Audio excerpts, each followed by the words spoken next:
अब जरा सी भी नैतिकता है भारत के प्रधानमंत्री में, जरा सी भी नैतिकता अगर देश के प्रधानमंत्री नरेंद्र मोदी जी में है तो उनको इस्तीफा दे देना चाहिए, क्योंकि उन्होंने तो 400 पार का नारा दिया था, 400 पार।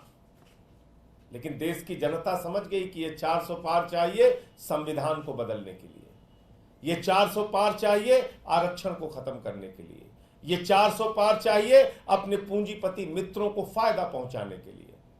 और इसलिए देश की जनता ने ये परिणाम दिया है। भारतीय जनता पार्टी के लिए ये बहुत बड़ा सबक है, लेकिन शायद वो सबक नहीं लेंगे, क्योंकि उन्हें तो झगड़ा करना है। ये चुनाव का परिणाम भारत के अंदर नफरत की राजनीति के भी खिलाफ है, तानाशाही की राजनीति के भी खिलाफ है। ये चुनाव का परिणाम इस बात का भी संकेत है कि नफरत की बुनियाद पे हिंदुस्तान नहीं बनेगा, मोहब्बत की बुनियाद पे हिंदुस्तान बनेगा। तो इसलिए मैं इस देश की महान जनता को बधाई देना चाहता हूं कि लोकतंत्र के इस महापर्व में आपने हिस्सा लिया और एग्जिट पोल के परिणाम को पूरी तरीके से आपने ध्वस्त किया और ये बताया कि हम लोकतंत्र के अंदर अपने मुद्दों के आधार पर वोट देंगे, पार्टियों का चयन करेंगे। किसी को भी इस अहंकार में नहीं रहना चाहिए कि वो बिल्कुल हमेशा के लिए इस देश पे तानाशाही की अपनी हुकूमत चलाएंगे।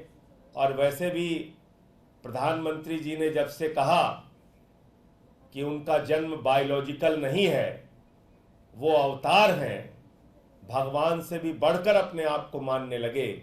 उनकी पार्टी गाना गा रही थी कि जो राम को लाए हैं हम उनको लाएंगे।